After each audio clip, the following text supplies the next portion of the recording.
देर रात तक मोबाइल चलाना या टीवी देखना, ये आदत आजकल हम में से कई लोगों की जिंदगी का हिस्सा बन गई है ना?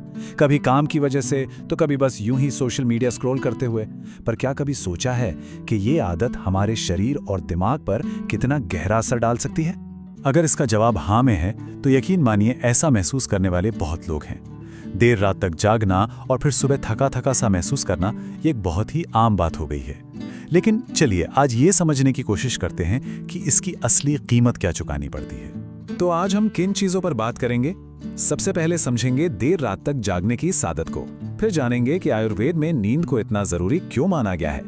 इसके बाद शरीर और मन पर इसके असर को देखेंगे और आखिर में बात करेंगे कुछ अच्छी आदतों की, मतलब क्या करें और क्या ना करें। देर रात तक जागना आज भले ही बहुत नॉर्मल लगता हो, लेकिन आयुर्वेद जैसी हमारी पारंपरिक चिकित्सा पद्धतियां हमेशा से समय पर सोने की सलाह देती आई हैं।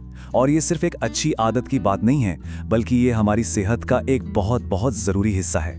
देखिए, आयुर्वेद में नींद को सिर्फ आराम करने का एक तरीका नहीं माना जाता, बल्कि इसे स्वास्थ्य के 3 सबसे बड़े आधारों में से एक गिना गया है।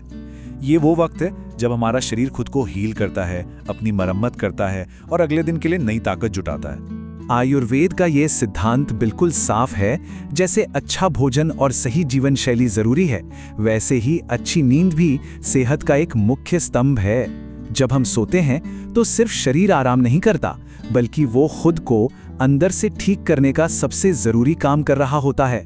तो सवाल ये है कि जब हम इस इतने जरूरी स्तंभ को कमजोर करते हैं तो होता क्या है?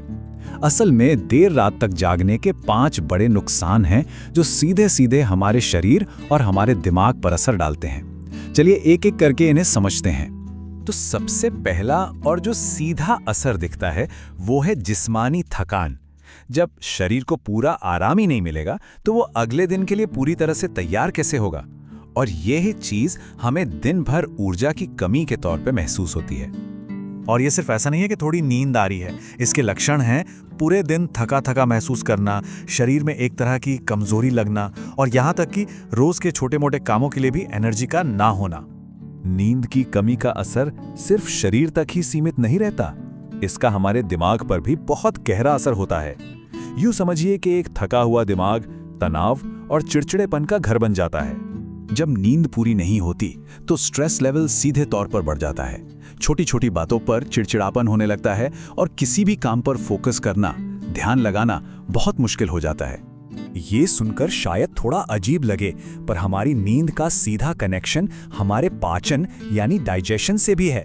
देर रात तक जागने से हमारे शरीर की जो बायोलॉजिकल क्लॉक है वो बिगड़ जाती है और इसका असर हमारे पेट पर, हमारी पाचन क्रिया पर पड़ता है। इसके लक्षण भी बहुत आम हैं, जैसे भूख का कम हो जाना, बदहजमी या गैस की दिक्कत होना, या फिर पेट में हर वक्त एक भारीपन सा महसूस होना। इससे पता चलता है कि शरीर के सारे सिस्टम एक दूसरे से कैसे जुड़े हुए हैं। ये एक ऐसा नुकसान है जो हम अक्सर महसूस भी करते हैं, खासकर तब जब देर रात तक जागने की वजह मोबाइल या कंप्यूटर स्क्रीन हो। हमारी आंखों को भी आराम चाहिए और वो जरूरी आराम उन्हें गहरी नींद के दौरान ही मिलता है। इसके लक्षणों में आंखों में जलन होना, थकान महसूस होना और कभी-कभी तो धुंधला दिखाई देना भी शामिल है। ये एक सीधा इशारा है कि हम अपनी आंखों पर जरूरत से ज्यादा जोर डाल रहे हैं। और अब बात करते हैं आखिरी लेकिन एक बहुत ही गंभीर नुकसान की, और वो है हमारी रोग प्रतिरोधक क्षमता यानी इम्यूनिटी का कमजोर होना। बीमारियों से लड़ने के लिए हमारे शरीर को जो ताकत चाहिए वो बनाए रखने में अच्छी नींद का बहुत बड़ा हाथ है। जब हम कहते हैं कि इम्यूनिटी कमजोर हो गई है तो इसका सीधा सा मतलब है कि शरीर की बीमारियों से लड़ने की ताकत घट गई है। अच्छी नींद हमारे शरीर को मजबूत बनाती है, लेकिन जब नींद ही पूरी नहीं होगी तो शरीर कमजोर पड़ने लगता है और बीमारियां हमें जल्दी घेर सकती हैं। तो इन सारी परेशानियों को जानने के बाद अब बात करते हैं समाधान की। अच्छी बात यह है कि कुछ बहुत ही सरल सी आदतें अपनाकर हम अपनी नींद की क्वालिटी को काफी बेहतर कर सकते हैं। तो यहाँ 4 बहुत ही प्रैक्टिकल कदम हैं। पहला, सोने का एक पक्का टाइम टेबल बनाइए। दूसरा, सोने से कम आधा घंटा पहले हर तरह की स्क्रीन से दूरी बना लीजिए। तीसरा, रात का खाना हल्का रखिए। और चौथा, सोने की जगह को शांत और आरामदायक बनाइए। चलिए अब एक आसान सी चेकलिस्ट पर नजर डालते हैं कि अच्छी नींद के लिए क्या करना चाहिए और किन चीजों से दूर रहना है। तो हमारा लक्ष्य क्या होना चाहिए? ज्यादातर वयस्कों के लिए हर रात लगभग 7 से 8 घंटे की नींद जरूरी मानी जाती है। इतना समय हमारे शरीर और दिमाग दोनों को चाहिए ही चाहिए। तो देखिए, एक तरफ वो आदतें हैं जिन्हें अपनाना है, जैसे सोने का एक रूटीन बनाना, हल्का डिनर करना, और दूसरी तरफ वो आदतें हैं जिनसे बचना है, जैसे देर रात तक मोबाइल चलाना या फिर टेंशन लेकर सोने जाना। तो आखिर में ये सवाल खुद से पूछना बहुत जरूरी है, हमारी सेहत के लिए हमारी नींद का 1 घंटा कितना कीमती है।